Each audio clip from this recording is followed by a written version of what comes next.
Okay, as we enter a whole new day in trade, let's take a look at how the global handover panned out over the last 24 hours. Now, in the Monday session of the United States, we had a broad-based decline.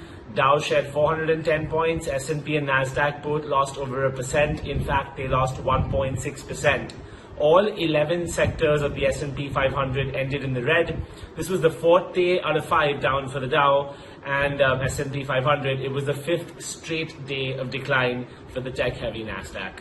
Now, Dow Futures, at least currently this morning, to give us a bit of a bump up, 150 points in the green. S&P and Nasdaq futures are also up 0.6 and 0.7% respectively. So at least we're seeing a mild recovery in the futures action, and that might help Nifty today to at least stay flattish to positive.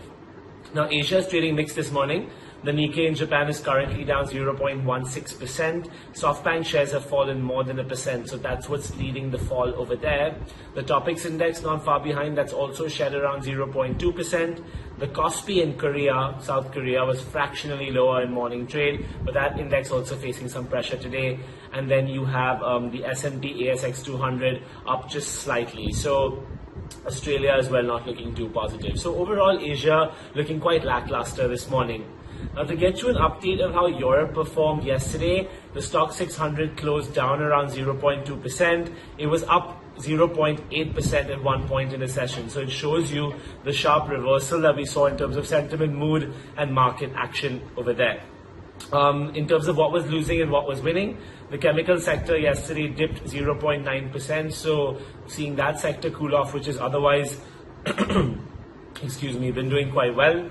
We then have the financial services sector, which also gained 1%. So there you had a bit of a buck the trend situation going on where everything else was declining, but financial services did well. That's in Europe.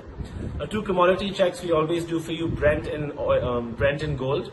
Brent futures fell 22 cents to $42.71 per barrel. Obviously, stimulus talks, economic demand scenario, and Libyan boost of production is likely to hurt prices slightly.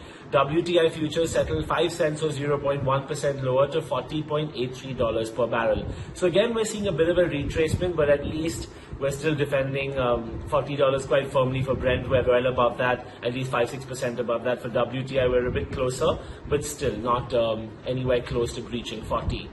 Then if you come to the precious metal gold safe haven, it rose 1% yesterday, so I guess it acted as a bit of a hedge to equities. Equities did bad yesterday, so gold seemed to do well. Spot gold rose 0.4% to $1,906 per ounce. US gold futures settled up 0.3% to $1,911.70, so nearly $1,912 per ounce.